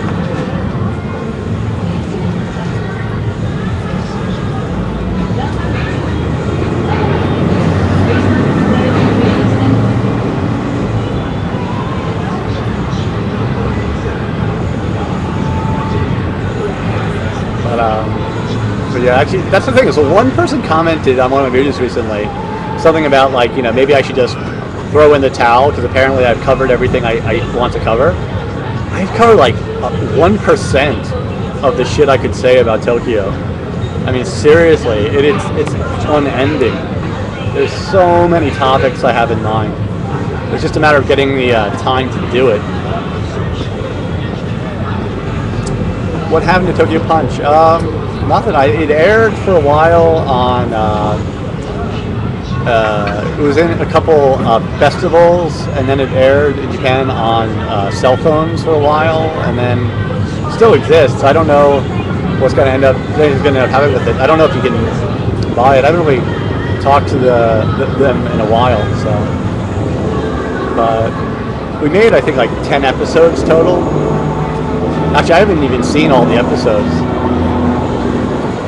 Basically, whenever I finish a project, I kind of am done with it and move on to the next thing. So I tend not to look back too much on stuff.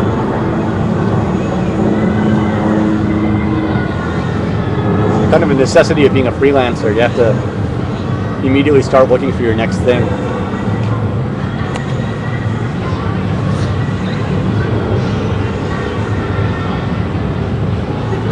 Yes, you can walk across Rainbow Bridge. Never done it, but still got some battery time to work.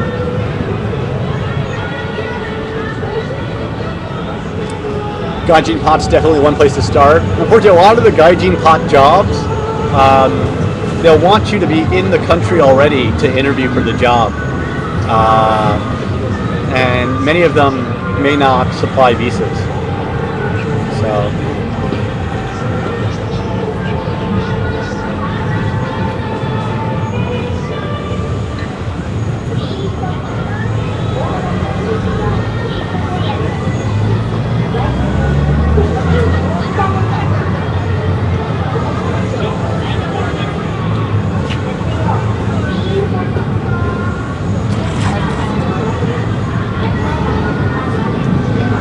Rainbow Bridge is down by the mouth of Tokyo Bay, leading from Odaiba across the bay to sort of like Tamachi, that area. Not Tamachi, a little bit east of Tamachi.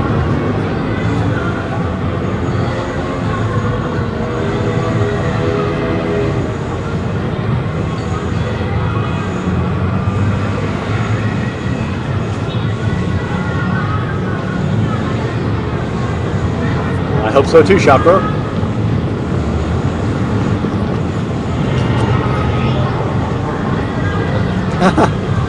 No, I'm still mid-life crisis.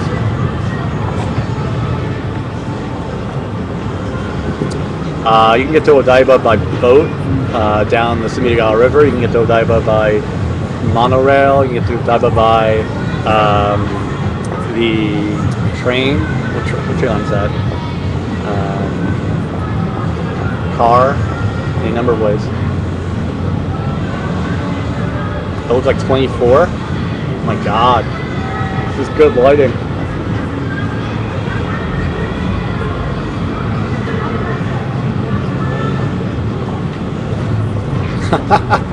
Probably right, Tom.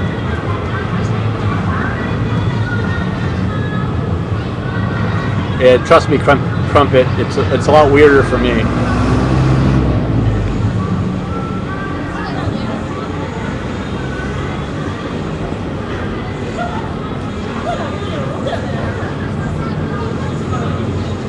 Definitely the doctor look. That's what I'm going for. Although I'm really pissed off that Tennant is no longer the Doctor. If you haven't know what I'm talking about, then you know what I'm talking about. If you don't, then never mind. But I love Doctor Who, the new series. But actually, I like the first McCleston or whatever his name was. The first Doctor. He was the best one, and the second one was all right. But Tennant was definitely number 2. I like the first guy the most of all. And the new guy, I have no idea who this new guy is, but I have a feeling I'm not going to like him.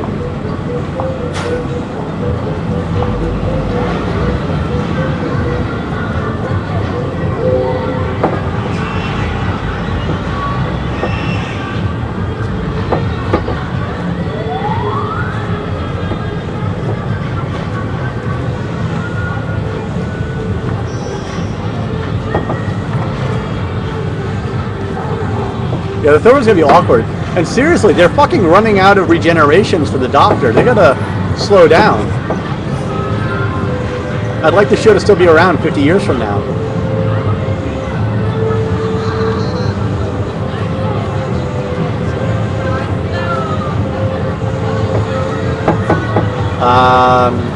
Hulu used to work in Japan, but doesn't anymore. And it used to be like you could use a virtual private network to access it, but it doesn't work anymore. I BitTorrent things. on a website called tvtorrents.com.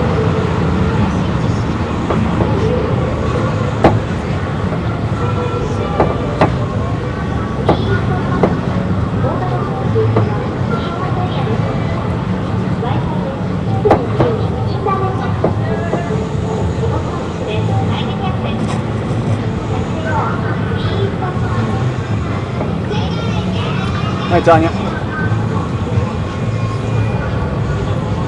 Yeah, my torrent site's also private, so it's awesome. Private torrent sites are so much better than like anything public. I used to use MiniNova a lot until that folded. Yeah, and actually, Fox you can get with cable TV, but I already waste too much time, so getting cable TV is not a wise idea for me. Same reason I don't buy a PlayStation or a Wii or something like that.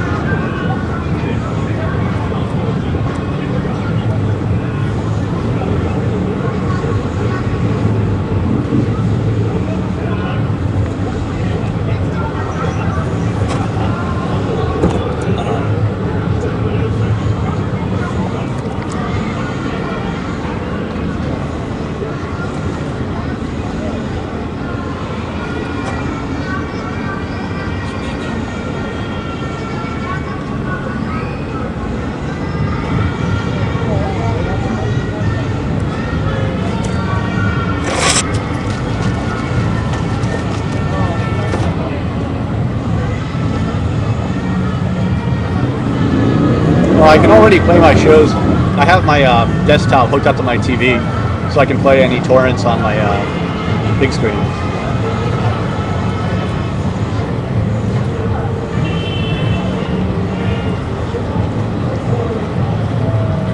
I mean, I would game if I had bought a system, but it just like literally, I just do not have time. Like, I can't even. I mean, I would love to get into the new Final Fantasy game, but I just absolutely do not have the time. Like, you could just say goodbye to any TokyoCooney videos ever again the day I get a PlayStation or a Wii.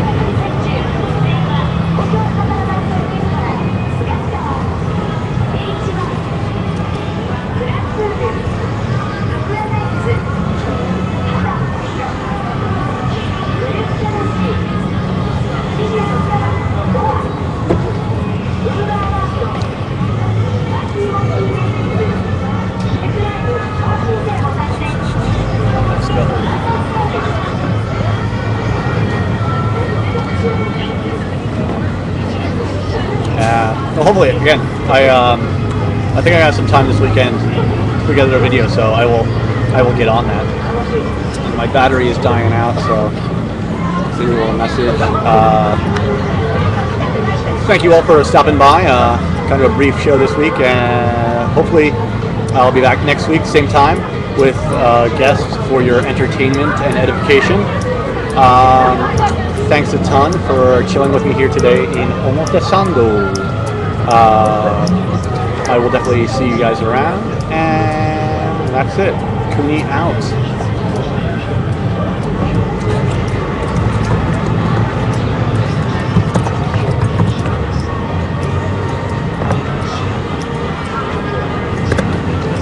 Okay, I have to go to work. Later. Hopefully, I'll have a guest. I don't know. I think is leaving Japan soon, so I'm not sure if she's gonna be back on the show before she leaves. But if we can work that out, we'll try. Although she is 2 for 3 now in terms of canceling, so we'll see. But if not, if she can't make it, I'll try and get somebody else as a guest on the show for next week. Thank you guys for hanging out, and I'll see you around. Disco.